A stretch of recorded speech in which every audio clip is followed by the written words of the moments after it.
Hello everybody, welcome at Balloon Stuff Explanations 101. Today we're going to talk about how to price your work. When you start a balloon company, one of the first questions you have to answer is, how do I price my work? How much can I ask for the designs I'm making? Many starting balloon companies fail after a few years or not grow in time because they haven't learned to price their work properly. But even if you're already having a company or shop for a long time, this question will follow you the rest of your career. Every balloon professional will have to calculate and recalculate this over and over again, because prices and the economy are always moving. So where do you start? First of all, don't start by looking at what other balloon professionals are charging. This can be a big trap and misleading, or even discouraging. First, start by calculating the primary cost for each design. Calculate your material costs, not only the cost of your balloons, but also the other materials, like your helium, your frames, your rope, your tape, and high float. Second, calculate your labor.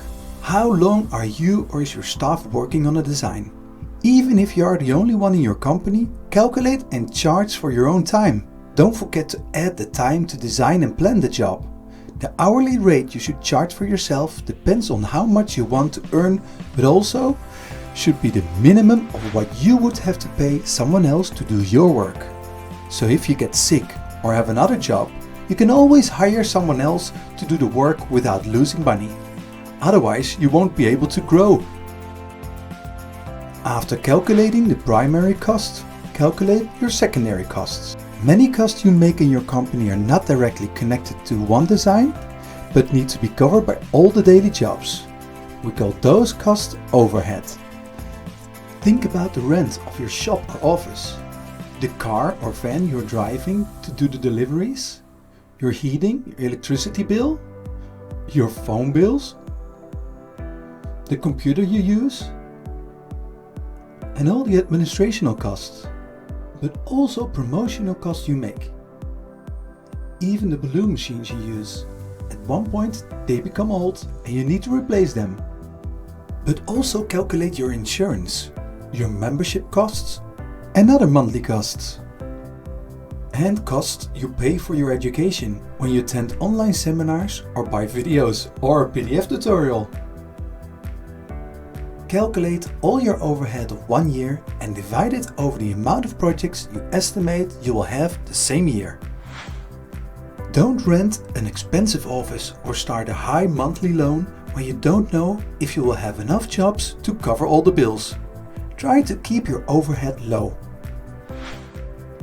When your primary and secondary costs are in balance with your revenue, so all the money that comes in, you're breaking even. Your company can survive, but not grow.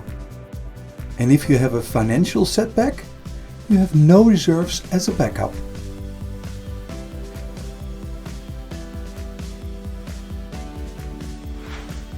And that's why, besides your primary and secondary cost, you also need to calculate profit. So how much profit can you make on a project? 10, 15, 20%? That all depends on how fast you want to grow as a company. But also on what kind of clients you have and what they're willing to spend and how much competition you have. We call this market forces. Be careful listening to other companies or even good advice from professional colleagues or friends. Don't compare prices or base your price based on what others tell you they charge.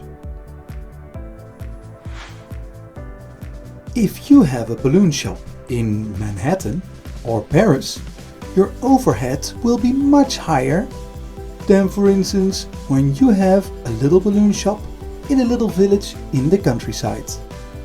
And your customers are most likely more willing to pay accordingly. Don't underestimate yourself. Charge what you're worth. But also don't overestimate yourself. Know your clients and find out what their budget is. So how to price your work? Calculate your real costs, your materials, your labor. Calculate your overhead, all your company costs of 1 year and divide it by the jobs you do. And add your profit based on your personal goals and situation. Is that all you need to know about pricing? There's a lot more to learn, but that's for next time. Thank you for watching Balloon Stuff Explanations 101. See you next time.